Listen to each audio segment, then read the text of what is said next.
much. Protesters occupying Freedom Plaza near the White House are refusing to go.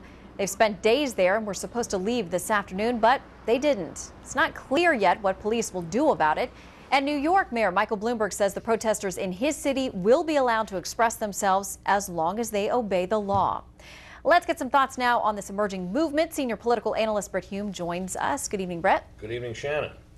Effective grassroots political movements tend to exhibit three related characteristics: organization, focus, and discipline. The Tea Party movement last year had all three. While the organization was loose and decentralized, it nonetheless was cohesive because of its intense focus on government spending and debt. Its discipline showed in the collective decision to work through the Republican Party instead of mounting a third-party effort that would likely have ended up helping the Democrats.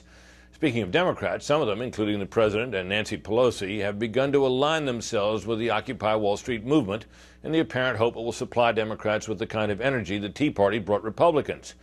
But the Wall Street occupiers and their growing offshoots around the country seem defiantly unorganized and focused only on an inchoate objection to Wall Street greed. Their lack of discipline can be seen in the skirmishes with police that have broken out in several places. Their message, to the extent one can be discerned, might have been found on a sign noted in New York by the Washington Post. Quote, "We demand sweeping, unspecified change," it said. Well, who knows what this movement will become, but at the moment it hardly seems to represent the 99% of Americans for whom it purports to speak. It's too soon to dismiss it as a mob, but so far it's closer to that than it is to the Tea Party. Shannon?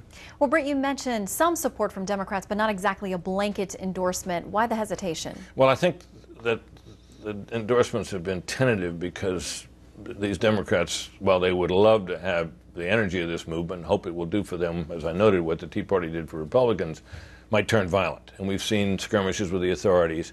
And if it did turn violent and these politicians were associated with it, it would be a very, very negative thing for them. Britt, thank you. You bet.